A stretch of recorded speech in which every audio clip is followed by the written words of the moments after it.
All right, live shot Port Canaveral, Florida right now. Imelda continues to creep north, parallel to the coast of Florida. Impacts for the southeast coast and Florida coasts include at times some rain, gusty winds, dangerous surf, and some life-threatening rip currents. This is in the mix with some sunshine, for the Sunshine State today, rather. Fox Weather Meteorologist Michael Estime joins us from Melbourne Beach, where the rain is starting to pick up. Oh, yeah, you've got the hood up now, my friend, and I can still hear those waves right behind you. Pretty active as well. Oh, Craig, those waves, I'm telling you, it will lull you to sleep. That's for sure, the sound of the waves. And, let me throw the microphone right out toward the waves and let me know if you can hear this.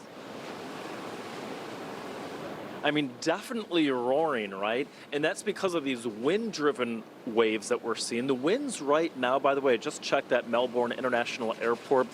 Generally speaking, sustained around 15 to 20 miles per hour, at times gusting closer to 25 miles per hour. And the thing is the Imelda is only about 230 miles or so toward our east, but we're still certainly feeling those effects. We talked about those waves out there and the wind-driven waves. Here's the thing, those waves at times could build to, say, 6 to as high as 10 feet throughout the day today, and what we're expecting are for those waves to slowly but surely begin to subside some. So now is certainly not the time to be out on the water. I was looking behind me earlier this morning, and there were just a couple of folks that were walking along the beach, taking one of those, morning gingerly walks along the beach, but I don't think that they were expecting to see the showers. Those have been off and on through the morning and really since last night as well. We have some footage for you from what we saw yesterday. And again, you can see the big waves out there. Unfortunately, it's those waves that are creating large and dangerous rip currents. Those rip currents have already proved fatal.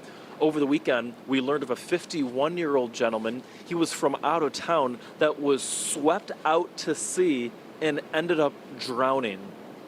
Florida averages about 19 rip current deaths per year. In 2023, so just a few years ago, they actually saw 33.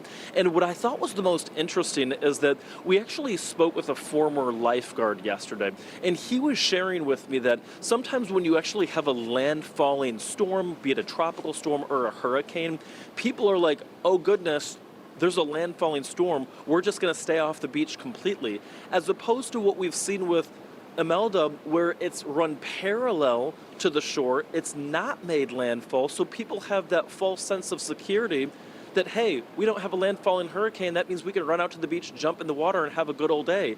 That is not the case, and according to the lifeguard, he's actually seen more fatalities when we have a situation like we had the other day, Craig, where the storm doesn't make landfall, therefore you have that false sense of security. People run out to the beach, and that's what's unfortunately led to hundreds of rescues up and down the east coast of Florida. High surf advisories in effect, by the way, not just today and tomorrow, but through the end of this work week, Craig. Friday evening is when those high surf advisories finally begin to wind down.